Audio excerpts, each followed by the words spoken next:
under this squad. In preparation for this matchup, though, let's go for our maps and see which one we're going to be playing on. 7 in total, down 6. Is it time? They're going to go. Do we break the chain? Theme park, let's go! I love me a theme park. Ooh. Okay. Let's go. I'm so excited. I'm pretty sure. The day Didn't we're James hyped. turn around and say like yesterday that he has never cast a game of theme park in the last 2 stages? Yeah. That's very true. He was actually sitting in chat and telling us like, oh, you know what? I'm not sure it's ever gonna happen. I casted it like last time back in Six Masters back in May or whatever. Well, now he's gonna get the whole thing. That's for sure. I swear I heard him whisper, just like, let's go, really quietly. Well, Des, your take on this. Please. Go ahead, Big Bro. I mean, it's very hard to kind of take a take on any of these teams right now because it's all very fresh. But Penta, we've seen play before. I mentioned already around how Blaz can be absolutely terrifying if you stick a few drones at his feet, especially with the help of the new yellow ping. My God, this could be an absolute destruction. But because we know very little about the Boars, this could be a really exciting game. So don't switch off, don't go anywhere. I'm looking forward to seeing how this shapes up on Theme Park of all maps. Look, you say we don't know much about the Boars, but I mean, if we talk about the 2 players of Aura and Mexus who used to be part of the PG Nats, which is the Italian team, back, when they played Italian League, everything was about gunning. It was about who could be the most aggressive, who could respond to that aggressiveness the most appropriately, and, end with their lives at the end of the round. So I think for those 2, if they still have that same mentality in their head, this could be a very aggressive game. And Theme Park can be rough that way. There's some jump out, there's some spawn peaks, there's some flanks you can do left, right, and center. There's not a lot of C4 opportunities, so if you're a little bit more strategic, could be iffy, but we're going to see some gunning, that's for sure. I'm very excited to see this Polish lineup. When I lived in Poland not long ago, we'd get to talk to the now full-time commentator on the Polish league, Marciu, and it would explain to me how really in Poland, there's a lot of this talent, but they're all kind of everywhere amongst so many different teams. And now that everybody kind of gets the old guard out of the way and kind of refresh, do their own thing, this might be the big resurgence that Poland has been needing for quite a while in Rainbow Six. It's been a while since I've seen them competing. Also, there was some big moments close to Six Invitational, specifically qualifiers for SI 2019. It's been a while, so there's a lot of things to kind of keep in mind for the future. Our game is ready, though, in the meantime, so let's toss it over to our casters for the first time ever casting Theme Park in this official competitive stage. James, enjoy. Okay. Just James enjoy then. All right. You don't get to enjoy, Gia. This is my game. My theme park, alright? You gotta buy tickets for the rides. I don't want the ride. But if these teams want the ride, I guess if we're gonna figure out some way of doing this. Theme park, it shakes things up. Obviously, the joke right now is that we've had so much Oregon, so this is a nice, spicy bit of a difference that we're seeing. But Izako Boars have actually been playing it a decent amount in the Polish Masters. You look at the playoffs, they played it twice throughout the bracket, so maybe they're going to be feeling prepared. It could very well be the case, but my concern here for the Boars, for the Polish, is that of the 3 times they've played it, and actually 4 times they've played it, they've only won it just that once. They've lost it in that playoffs bracket to Devils 1, even though they eventually won that grand final. And on the flip side of that, Penta, looking back through some of their stats, we've got season 11 of CL, we've got the 6 French League and the 6 Open, and Penta have just been storming everyone here on Theme Park. 5-0 at the moment, including a 7-0 against Be Kind in the French League. So this is very much home turf for Penta, and it's as if they needed any kind of extra advantage in this matchup. Penta is already favored to be one of the top teams in the Challenger League, potentially breaking back into the EUL, and on top of that, it's on one of their best maps. So I'd be scared if I'm the Polish right now. It's a very good point. You mentioned how Penta are significantly more revered than a number of the teams who have currently entered into Challenger League, regardless of how much talent we're seeing from all nations and all teams. Penta so narrowly missed out on the opportunity to actually get into EUL last time. They came 3rd in Challenger League Season 11, which was kind of a heartbreaking loss for them.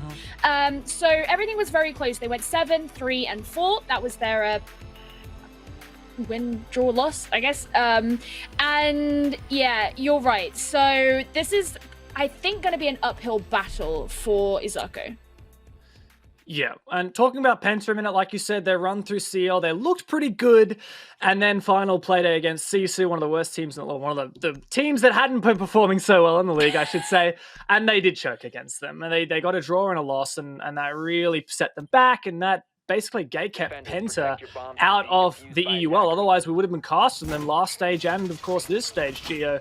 And on the flip side of things, I would love to be a champion of Izako Boars. I would love to be putting them on a pedestal and telling you how they're going to do well, but it is a bit grim. They actually came second in the Polish Masters regular season to a team called Slavgent, but they managed to make a miracle run through the lower bracket in the playoffs themselves and eventually came through. But that was 3-2-1 close matches, including, as we mentioned, a loss on this very map of Theme Park. So it is an uphill battle, as you say, for the Boars. But I do have a pretty enthusiastic and optimistic quote from our mate Marciu, who cast the Polish Masters. He reckons if Izako Boars do beat Penta, they should finish top 4. If they lose, Marciu probably reckons it's the end of the story for the Polish team and their chances of making EUL. So it's look, there's a damning side to it, and there's an optimistic side. I don't know. I just want to see. I don't know, it's what he told me. So I really want to see the Polish do well, because I've heard some crazy nuts things about their play style. Super aggressive, super adaptive. Way to put pressure on them. And I think something really important to bear in mind about this team is their coach, Coach Bugs. Some of you will know him. He coached E United in Pro League Season 11 in the North America region. So they definitely have that veteranship, if that's a word, coming in from there, and they'll have that behind them for the support. So maybe that'll be enough to pull them through, as of course, talking about veteranship. Going up against a team like Penta, well, there's absolutely a lot of that. That's going to be an easy peasy bandit trick for Revan. And Arrows on the Boars is struggling a little bit to breach that wall. Freestyle is very much the name of the game here on Penta. You can see Bandit, Mute, and Kaid. Really all that they could possibly ask for, but a nade sails in, makes it a bit more difficult for Revan, but once again, that Bandit just denying any kind of breach here on the maintenance walls. The Boars have quite literally hit a wall. Yeah, and you could see them sending in their shock drones from the Twitch to maybe help out in that endeavor, but it was just being watched straight away. The drone hole meant that the shock drone didn't last very long. And as you say, that makes it very hard. Foster, he's just going to back off as he does see one of the players of Penta not too far away. But so far, everyone's still standing. Nice roam from Blaz, the young gunner, as has been described already on the desk. And Foster looking for that player, but the first one to fall is indeed on the side of the Polish. Alive. Stays alive, but ends the life of his enemy, and Cactus jumps in as well. It's looking to be very difficult for the attack, as Penta seem to have complete map control, and the Boars are just running circles. The Boars are going to find themselves very bottlenecked in this situation as Blaz brings down another, and out goes a C4. Won't quite catch its target, but with time ticking as much as it is, this is still a very tall task ahead for Royal and Ours. You have to find some way in, despite the fact that the wall has not been breached, and you still have roamers from Penta, and there's Blaz bringing down the diffuser. 7 seconds to go. It doesn't look like there's much hope for Royal. Can he do anything with those last moments? He cannot. Penta secure themselves a flawless round for their first one. And this is, I guess, a confirmation of our expectations, Gio. We've had all close games so far in the CL. Tonight we had, the draw and the 2 victories, but 7 5s, very, very narrow. And, now it's looking like Penta are going to come out swinging, show their prowess, and they are indeed everything that we have hyped them up to be. Of course, it is only one round here, but it was indeed a decisive one. Flawless in terms of how many operators Penta were able to keep alive, but on top of that, Penta simply trumped the Boars when it came to breach denial. There was never a moment where it looked like Our was able to get that breach open, and the roam clear was pretty much non-existent. Not for a lack of trying, Penta was just better there. Roamers managed to stay alive and find all of those engagement, the Boars looking lost. But there's still time. Theme Park is notoriously known to be fairly defensive-sided, and the fact that Mirror is on the table doesn't make that any easier. I mean, Izako are going to try and ring the Twitch once again, so I suppose Foster could put his utility to attempt to get rid of some of those mirror windows, but I am really reluctant to be too optimistic about that fact, just given how it went last time. He could barely get the shock drone in through the drone hole before Penta got rid of it. I mean, they had a player lying prone watching for the emergence of the drone, so... You know, very typically could be the Twitch is only effective when it's unexpected, and the fact that Foster played Twitch last round does indicate to Penta that that operator is in the strat book. It's a tendency for the Boars, and it means they're going to be much more aware. Now there aren't any drones and Isle operators, no Mute or Mozzie on the table, so that does make it. I guess a little bit easier for Foster, but with all the choke points that drone will have to get through, I think it's very unlikely it'll be able to find the mirror. You can see Alive is so cautious, pre-aiming at a low level, and he's actually pinged out for his teammate to watch that second wall. So Penta are very vigilant here for this Twitch drone. Coordination between them is palpable, and there's going to be the lifeline from below to try and remove the mirror, lovely. but that just gives Revan a chance to shoot through the floor. He doesn't quite find his target, but they do now know where the positioning of that player is. What's great about that, with the mirror now open, Boars actually have exposed another angle into the bomb site, and Revan will have to keep his head down. Or just go and peek and take down Nexus. My goodness, the absolute confidence from Penta, no fear whatsoever. They are gunners. They are getting in on the action, but the trade comes out. Ravon manages to somehow detonate his C4 from the grave and take down Foster. Penta, still a numbers advantage.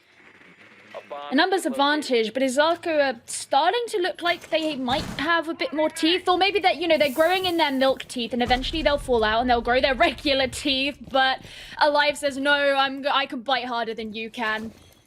Still continuing on this reign of terror. Just a couple of rounds in, but Penta don't seem to be letting up as they're here with the 4 versus 2 advantage, and a minute remaining. That's a devastatingly long amount of time that Izako Boars have to go up against this very strong team. Penta know very well that all they have to do is wait. Doesn't mean they're going to. Enemy taking an aggressive angle. He easily swipes off the head of Royal. Now it's all on ours. The last hope, no drones to his name. All he has is the 5.56 in his hands, narrowly aiming down, looking to find one of these players, but he'd be walking directly into the shooting range if he took a few steps forward into cash, but time ticking away. He's just saving the AWP at this point, but there's no point whatsoever, so he starts to push on in. Penta's not going to give him the satisfaction of a gunfight. Eventually the swing comes out and, well, Alive win those. That's Penta for 2 dominant victories in a row. It just looks effortless so far. I mean, you could tell at the end, obviously, Al was left on his own. There's only so much you can do there, but he was kind of peeking around. He didn't know where anyone was. Penta are just holding the rings around this team. And I think one thing that's really worth bearing in mind is in the current ongoing French League, the only team who are ahead of Penta are BDS, who right now look like one of the most terrifying teams in the world, not even just in Europe. So that really says all you need to say, that in such a, you know, a dominant and upcoming region as France, Penta are only behind one of the best teams in the world. Yeah, and Penta's actually beaten Vitality twice in the French League already, and Tempra once as well. Even looking further back, right, Penta had such a good run through the Challenge League, of course, up until that final day where they lost out a map to Sisu.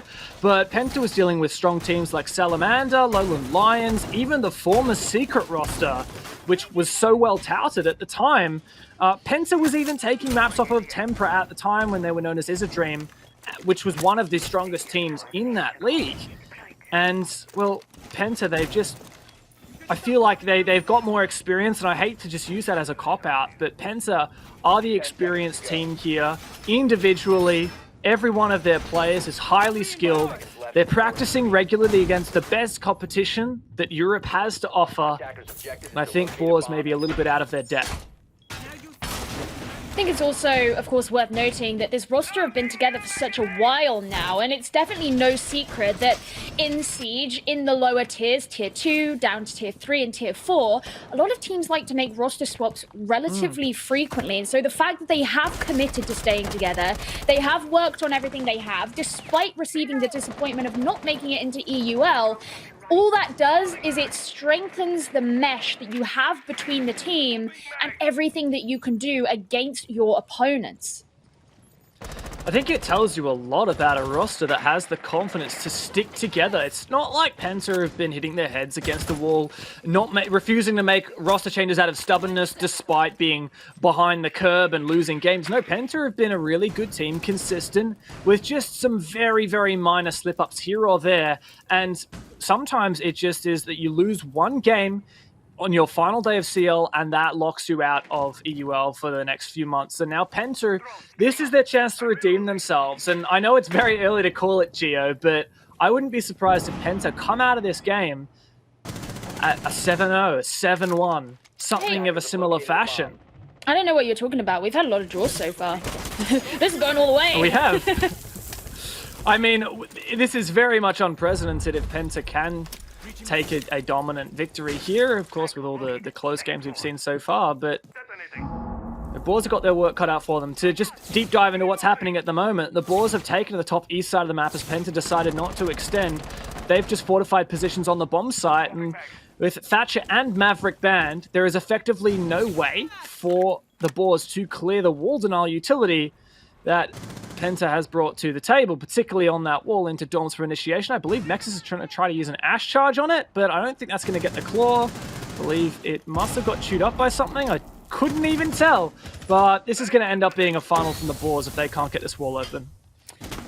Looks like it. I mean, enemy took a decent chunk of damage in that. You know, you've got to look for the potential positives for Izako, but as time starts to run out, you really start to become bereft of those points that could work out in their favor.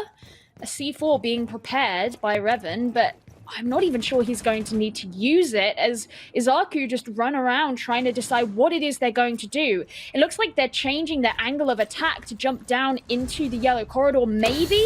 But they've got 20 seconds left. Okay, a kill onto Cactus opens things up, but it just gets traded straight out as Royal falls as well. Foster, Royal, Reba, they're all down. Things are looking incredibly disappointing here for Izako. There is a chance as Mexus is still standing. What? He gets a 2K. Okay, let's see what you can do. Revan, he's the only one there, but time, it runs out. It's a limited resource and it's gone.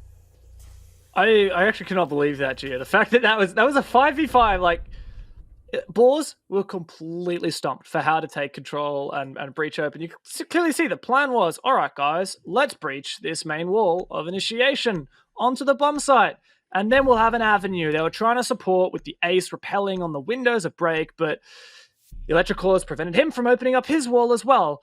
And Boars were like, damn it, 20 seconds left. This ain't working, guys. Let's all rappel to the roof and drop down a hatch and go from the arcade side. And I was like, 5v5, 20 seconds left. Yeah, right, this ain't going anywhere.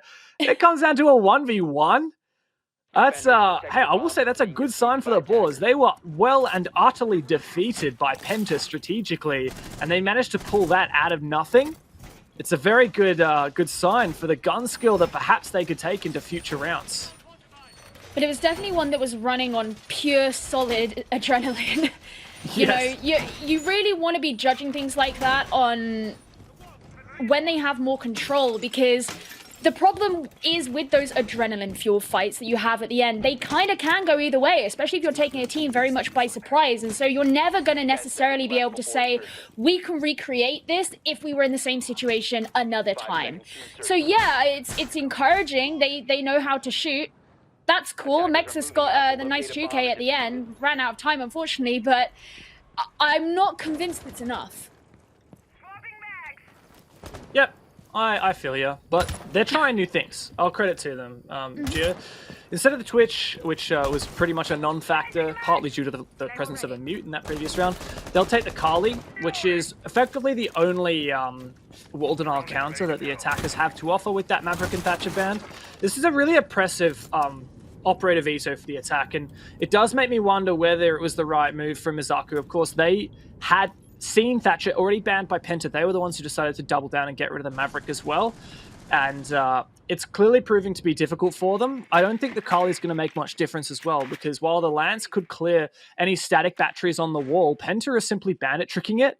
And I wonder whether Blaz actually has impact grenades as well. He might be able to impact trick as well. Indeed, he does. So, like, there are so many different layers. There are actually 4 out of the 5 players on Penta right now have wall denial utility. So I'll be very surprised if this works now. There are a couple of ways that could be dealt with, but I don't see it happening. It's just terrifying. And, you know, they've got the mute jammers set up on the maintenance wall. Opened up the top, but obviously there's also 3 C4s Or being C4. held in Penta. Okay, first one doesn't work, but they still have a couple.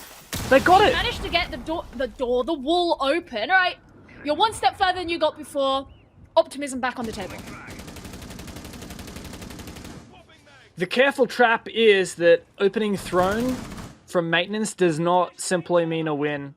This bomb site is very easy to anchor in, especially on that south side, because even if the attackers take vertical control, this roof above them cannot be breached. On top of that, Penta still has roamers in drug and bathroom, so Izako have not fully roam cleared the map, and they still only have 1 avenue onto site, and that still makes it very easy for Penta to hide. Drone comes in from Reba, but Revan and Cactus deal with that. iFoster also takes one into sight, but Boars will need to take a lot more than this if they want to start forcing themselves in. Well, they seem to know where Cactus is positioned, but it's going to be Revan who actually gets the first kill. That's onto Mexus, who you'd be hoping to be your leader of aggression. We saw that he was able to get a pretty decent 2K last time. Not an option again. Under 30 seconds remaining, and we've seen this story before. A good shot there, make that 2.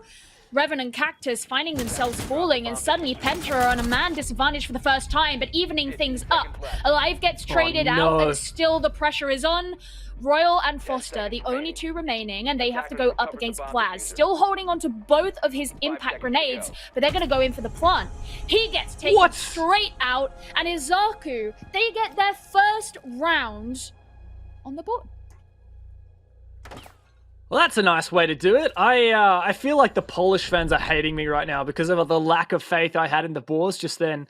But they showed that sometimes all you need is a wedge and a giant hammer. All you need is one tiny hole to stick that wedge in. And, well, the hammer does the rest of it. The Boars had only opened maintenance. They didn't have a breach on the yellow wall, which is a common spot to breach. They didn't have the barrels wall open. They didn't even have vertical presence to flush out the players from the armory side of that bomb site. What's more, Boars hadn't even cleared out that roamer. I thought the flank from enemy on the Jaeger down through 90 hallway would be the end of the Boars, but after he found 1 kill, they traded him back. It was a 4 versus 3 with 20 seconds left, and the Boars managed to push on through. They lost the opening engagement. Their explosion onto the bomb site, their ability to refrag each other, trumped anything that Penta could bring to the table, and it's a good sign. Maybe they can indeed fight back. Now this is interesting because obviously now they've opted to come upstairs, but they actually kind of flirted with the idea of going back to throne. So evidently changed their mind, you know, during the operator pick phase, deciding that they'd rather move on, move forward, even if after a really successful first round, maybe they don't feel like going back to that same site after losing it is the play. I do feel like there was more that Penta could have done to hold on there, and not just in terms of the roam, but even just protecting that wall. I didn't think, as I was saying, that it was cut and dried that the Boars were going to get that open. Penta perhaps could have successfully bandit tricked or impact tricked it a little bit more. Like this repel from Ryber on the side. Not exposed to that cash run out. Honestly, I hate the cash runouts on this map. Those runouts are just so oppressive, and Alive knows it. You mean you guys get to play on this map when you spawn there? Yeah, no, they can be oppressive, and that's really the name of the game of Penta so far. Obviously, Izako getting that last round, pretty good, but they're gonna have to keep it up and make it consistent so that they don't get tempo stormed. A bomb has been located. Did you just say that? Did you just? I didn't say anything. I see you there. I see you, Gia. There's still the chance that it could happen. So Izako, they just got to get another round on the board, and they won't have been. They won't have had the worst scoreline that we will have seen this week in Siege. But part of that is going to have to be some of their time management as well. The Boars have taken the west side of map control. Very cautious of these downstairs roamers. Quite the difference to how the Boars attacked this last time, primarily focusing on the east. They've got to split the Kali outside east, which is good for she has that sniper rifle, take these long angles, but it means her utility isn't to be utilized on the walls where it's needed from dorms into initiation. You can see that's where the ping 1 is at the moment. They're trying to breach from underneath, but you simply cannot do that. That floor is not destructible. So the Boars are stalling out a little bit here, and the Kali needs to rotate. Ravon on the long angle with the mirror window. He peeks everything, and he knows he lands his shots, but the Boars finally have an opening onto the bomb site here at top yellow. A good start. But obviously Penta still hold a lot of broad positioning across the top of this map. And there we go, Blaz getting a nice headshot onto Royal. That means 2 players down is Izako Boars. With 3 players left alive, they'll try to force themselves through, but they've only got this one breach into office, and there's a player involved, but Boars are dropping like flies. Made to come through. Might find all but just a little bit of damage onto Ravon. There's a kill there for Reba, eventually traded out, but a 1v2 perhaps possible for hours, but just trying to push on forward through the Banshee. Only a few seconds left. Diffuser in hand. Could plant it, but he knows there's nowhere safe. He needs to find these picks, and Alive shots him down once again. Penta, a strong defense. Straight into the barrel of the carbine at the end there. He was just so ready and waiting. He wasn't even concerned. And I don't know. It seems to be the same story. Time just slips away from them. They find themselves in pressurizing situations. They clean up a few kills. It looks great, but then once the trades start to come in and they lack information, suddenly they look lost. They don't know if they should plan, even though there's barely any time left. They know that they'd be in a massively risky position if they did, but they also know that there might not be enough time to go for the kills. And do they even know where those players are to take the kills? It seems to be a pattern. I do want to credit the Boars, though. They're getting themselves into positions where they look really unfavored, and then they're managing to find so many frags before losing the round eventually. That's the second time where they've turned things into a much more even man count than you'd expect, especially after losing that opening engagement. And as they have done in all but one round. And so moving forward, I think the only thing I want to see different from the Boars is just a little bit more of that breach denial utility used. In particular, Foster, if he was able to rotate over to the dorm site and use his lance on the wall into initiation, then the Boars would have been able to open up that wall. Yes, there was a bandit, but I'm not sure whether the enemy was in position to trick.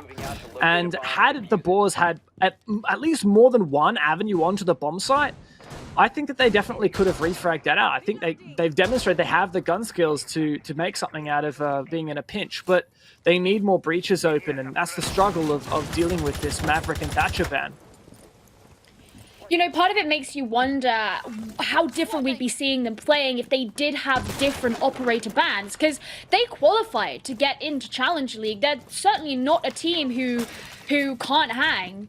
It's just, A, they're going up against arguably the best team in Challenger League right now, a team who've been around for a very long time and very nearly qualified for the EU League. And B, they're going up against an operator ban that seems to be really working against them. Well, they got one more round to redeem themselves on their attack, and then, of course, they'll switch over to defense. Now, my take on it is I reckon they'll actually perform better on defense. Just their play style, the fact that they're quite good at engagements and just playing off of each other, but not so much at util, tells me they'll do a little bit better on their defense. But Ravan is unstoppable. He's got the 1.5x on the Vector, and I believe that's the 4th kill he's picked up with it. He's popping off. 6 at the moment in total, but he hasn't played Mirror every round. I think he got a few kills on the Bandit. But he has been doing really good work off these Mirror windows. The Lance comes through. A second one goes on, but I'm not sure whether that Thermite... Oh no, it tricks the Exothermic! If Ours had just put that on straight away, he would have got that, but instead another Lance will have to be used. We are in a 4v4, however, as Blaz was taken out. Yeah, enemy's just going to revert back to the kitchen now, and that's a nice C4 there to land onto Royal. Once again, Revan championing the Mirror. It's been an operator that's worked out incredibly well for him so far. Here's a nade getting cooked by Reba, but he doesn't get an opportunity to use it as Revan just takes him straight down. Disgusting from him. He's just going to do a late reinforce onto the wall next to him for that added protection. Just 2 players remaining on the side of Izako, and they have 1 drone out of the 2 of them. There may be other ones on the board somewhere, but Ours doesn't last much longer as Alive gets a perfectly timed kill onto him. Just Carly stays alive, and this is a tall task for Foster. He's up against 4 players, and looks like he's just hoping for that peak, but at some point he may just have to jump in and whip out the SPSMG, which looks like is what he's done. As imagine going up in that engagement with the sniper would probably be quite difficult. They're chasing him too, Penta. They're going to find it. There you go. Penta aren't going to let him run away with his life, even if he's desperately trying to get back to site. No diffuser. And Penta continue to exert their dominance here over the Polish. One of the team favorites coming into this league. And they've certainly shown it here. In particular, Ravan has just had an insane game today. He's, what was it, 7, 8 kills, something like that in total. He was on 6, and then he picked up a couple in that last round. So he must be on at least 8 now. He got 3 that round, and I think that... Yeah, 8. No, that was a lot. Well, yeah, he's 8. Yeah. Oh no, it's Alive. Wait, they just all have a load of kills. Life's hard. Well, it's a tough life when you just got to sit on mirror windows and peek people. But I do love the way that Ravan's been playing on those mirrors, and even the fact after he got that 3K, he just rears it off. It's just... it just shows the level of confidence and the level of strategy Penta have. In their gunfights, they're just unstoppable, and their strategies are very difficult to deal with for the Boars. But now, of course, things flip on their head. The Boars get to go on to defense, and Penta will have to deal with the lack of a Thatcher or a Maverick. They're not even opting to bring the Carly. They're confident that they can get the job done with perhaps some explosives. They're not actually running any grenades, which is quite unusual. And for example, if we see some Waldenal utility, Cade or Bandit, on the walls of top yellow or the walls of box, there is no way to destroy that through the floor.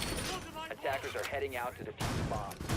Well, obviously the test is going to be on Izako Boars coming into this round because, as you said previously, Dev, this is where they have to prove themselves. There is, of course, that chance that they could be significantly better on defense, and you said that looking at their playstyle, you think it will suit them better, but also you have to bear in mind that Penta could look incredibly strong on their attack, and it's going to have to be a balance of those 2 things to figure out who it is that's going to win. It is definitely a tall task, given how far behind Izako Boars are, but there's still the chance. My view here is that what the Boars really need to do is play fairly passive on the bomb site, hide behind these shields that they have, and the wall denial that there's really no response for from Penta, and just let Penta themselves waste their own time. It looks like Penta have made the smart decision not to contest the east side of the map, at least not a lot. We've just got Alive entering solo with a drone from enemy. Actually, no, there's a significant amount of presence over here. The 2 drones and the 2 players. But Penta should realize, without too much time wasted, that it's going to be basically impossible for them to breach the main walls from initiation or from office, just because of the way that the util has been stacked there by Izako. Well, I'm going to start by throwing in some flashes, and as you say, coming in very much from the east side, which it didn't look like they were going to be doing from the beginning. They're just I really like that rotating all reinforcement. around. Oh, go on. I was going to say, I really like that reinforcement on the office wall, just near Blaz. It denies this long angle all the way in from office into that B bomb site. Oh no, Blaz was actually on another floor. No, he just jumped out. Never mind. So this, yeah, that reinforcement right there, medics, it's going to deny a really long angle from in office all the way over to the bomb site. But actually, 2 sets of X-Kairos utilized on the wall at top yellow. And well, that does force that position a little bit further back. The cave trick failed, and Penta, they're doing a decent amount with what they have. What a headshot. Hour's going to be cringing over that one. Maybe there's a chance here for Penta. Yeah, this is a beautiful start to the engagement. It looks like they're getting aggressive as Alive gets a 2K no. walking straight into the site. But look, Izako, they respond in kind. Now just 2 members remaining of Penta, but it's all on Mexus. This was the player who we saw get the 2K earlier, so we know he certainly has it in him. The smoke is going to be coming out. That's seriously going to restrict his information, and he's got to play it by ear until now. We know that right in his crosshair is one enemy, but he doesn't know that just yet. Creeping forward, he gets the 1 kill onto the diffuser. Now he just needs to get the second enemy. He collects the diffuser. Mexus knows where he's gonna be, and he doesn't see him. Gets his head taken clean off, and suddenly Penta are on match point. What is that shot from enemy? It looked like Penta had it in the bag, and then finally Mexus managed to trade out that important kill, that 1 frag onto the diffuser player, and I thought it was everything that he needed. All he had to do was play safe, but he perhaps didn't have information onto whether that diffuser was being planted. He thought he had to peek, and enemy punished him for it. Penta, once again, they've managed to pull an impressive push together when it would have been so difficult. And I know I kept prefacing how impossible it would be for them to breach the wall from top yellow. There's a single wall like directly above the stairs, and then just like near the vending machine, there are 2 walls. Now, where there was 2 walls, that was, yeah, here you go. Thank you, medic. So the one on the left, there was no hard breach denial on. And the one that was on the right just there was hard breach denial. Now, of course, there's no way for Penta to clear that hard breach denial, so instead they just dedicated to that single wall. And Hours, instead of deciding to hold his fort and just stay there at top yellow and try and hide, play the 9-degree angle, he decided to fall off. Penta pinched from that top yellow breach, from the waiting double door, and from Cafe. And it's not much to go off, but it was clearly enough for Penta, especially because they found that opening kill. Cactus, a very lucky shot, and a nice shot onto Hour. And from then on, I feel like there was just no chance for Izako to get back into it, and it's a very ill omen for them, with Penta sitting on match point. It also must be incredibly frustrating for them, given that when Penta got those opening kills and Alive got taken down, moving in very aggressively to the site through the doorway, Izako responded with 3 kills. They suddenly had the man advantage, but they couldn't hold on to it. And that's where it's really frustrating, because it's like, man, it was so close. You just needed the tenacity to continue that grip, and it could have been yours. But obviously you can't change the past. Now this could potentially be the last round, so Izako don't have any room to let up. I like to be an optimist, Gio, but I don't have a lot of faith here for the Boars. Particularly because they decided to go for this throne room objective. Now, a lot of people like this objective, but especially with the Maverick and Thatcher band, I really do prefer that dorm site that they just failed to win. And the reason... Okay. What? Okay. What? That's a bit of an oversight from enemy. Gets punished. Surely not. Mexus finds double. And, well, everything I was about to say, you can just throw that in the garbage bin. because Blaz gets deleted. Good night. Penta started off by getting a bit overzealous, and then at the end there, he thought he was prepared and he was not. Nexus, more of this, please. We're gonna need it. If your team are to stay in. Sounds filthy. Oh, man. Yeah, I was going to break down the strategy of why this bomb site is easy to pick apart, and also I was going to bring up the fact that this Jackal was picked. Eventually that allows them to find... Wait, what? No, that was alive that just went down. They know where Cactus Surely is, and look, Cactus. they're ready for him. No! Oh my god. Okay, that was so close. It's hard. Okay, you're still in. You can still do it. We believe in you. We believe in you. And oh man. Penta really got caught out with a slap to the face, or many of them in that round. Yeah, to go back for a minute and finish the point I was going to make before Mexus rudely interrupted me with that 3K, is that on that throne room bomb site, you can clear the utility on the walls from above or with grenades over the top of the walls, something you can't do on that Dorms bomb site. And on top of that, I thought that Penta would be really good at clearing the roamers, especially because they've got a Jackal, which makes that job a little bit easier. They failed to drone out Mexus in daycare, and not only is he allowed to get that 1 kill into enemy, he repeaks, finds the refragger, and then later on just absolutely deletes that other player as well. I believe it was Cactus. Oh, no, it was Alive on the long angle. Someone. He just killed everyone. Jackal, yeah, it probably was. No, it was Revan or it Blaz. was I don't know. someone. It was someone who got deleted. It doesn't matter. I don't care who you are. Maxis certainly doesn't. He's just counting the bodies. He's not looking at the faces. That's it. Yeah, so, I mean, I feel like that round was just won based on a bit of an oversight from Penta, not droning or using the Jackal to find Nexus, and then the fact that he hit some really nutty shots. Not to take anything away from him, that's insane, but you'd think that Penta won't let that slip for the next 4 rounds in a row and allow a draw to come through.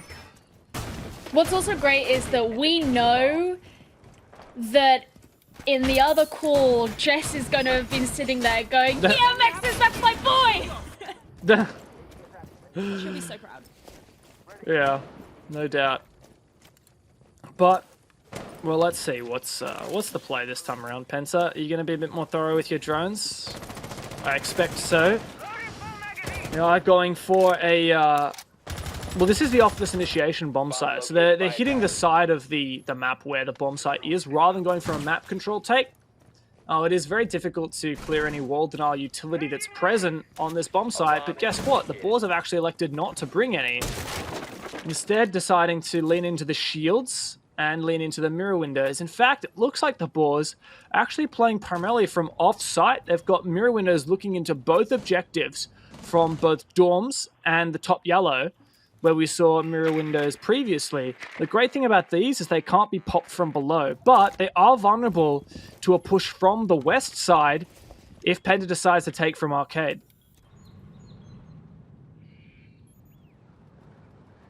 Well, Izako, you proved that you had it in the last round. You've got to carry it through here, and Penta will likely be a bit more vigilant and do their due diligence more, and it's actually not going to take them long to use the Selmas onto the control room wall.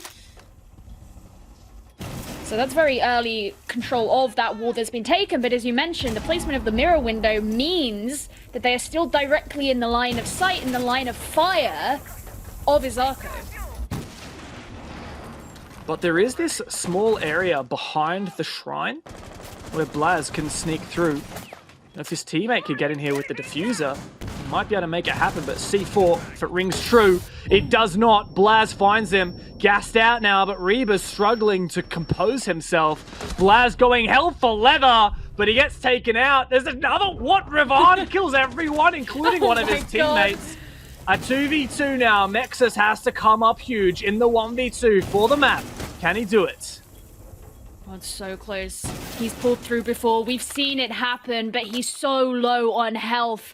So is Revan, though, so he might be an easy kill, but he's got to bear in mind that Cactus is still there, and he could take the time to plant. That's exactly what he's going to do. Suddenly, the pressure is on, and Mexus is just peeking in through this same doorway, and they know where he is. He has to move forward. He doesn't have a choice, but he doesn't know where the crossfire could be being held from, and that's exactly where it's being held from. Revan gets that final kill. A 7-1 victory for Penta. The quickest game of the day so far, and the David and Goliath story that could have been isn't going to continue forward. A beautiful and succinct win from Penta. Well, Penta are just flexing in the CL at the moment. They've been there, they've done that. Challenger League is theirs, they say, and they come out swinging a 7-2 that could very well have been a 7-0. Swings the way of the French, and the Polish are left reeling. That's a lot of work for them still to be done, but Penta got to be happy with this victory. And if it's any indication of how their form will continue through Challenger League, then I think, Gio, we may well be seeing them in 2021 in the European League. I mean, given that they really narrowly missed out on EU League, you could kind of say they're smurfing. Yeah, a 7-2, very impressive scoreline. I think I accidentally said 7-1 at the end there, but it wasn't quite that Felt bad. like it. There was, it certainly did feel like it. I wonder what the analysts think it felt like. Let's find out. Milos, take it away. It felt like a wash. I gotta say that.